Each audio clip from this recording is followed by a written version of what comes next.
Hoy cocinamos flan de dulce de leche al microondas.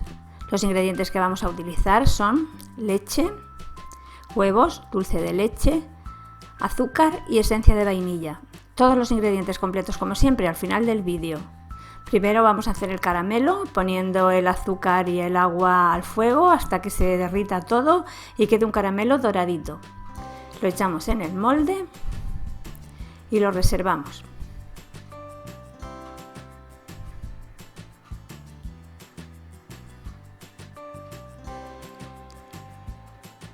En un bol vamos a poner los huevos, la leche, el azúcar, el dulce de leche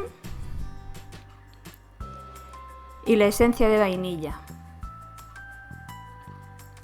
Lo trituramos bien con la batidora, que esté todo bien integrado, y lo echamos en el molde.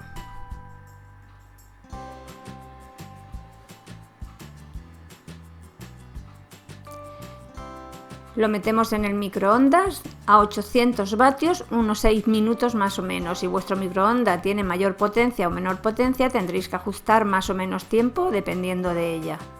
Lo dejamos reposar 2 minutos dentro y lo sacamos para que enfríe.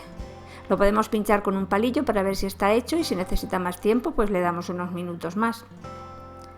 Una vez frío, lo metimos en el frigorífico y bien fresquito, lo desmoldamos y lo podemos acompañar de nata montada o de fruta fresca o incluso de dulce de leche, como a vosotros os guste más.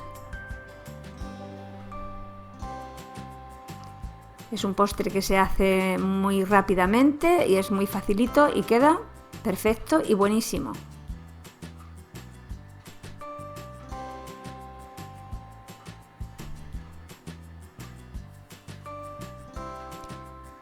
Si os ha gustado el vídeo, os invito a darle a me gusta y a suscribiros a mi canal y os espero en la próxima receta.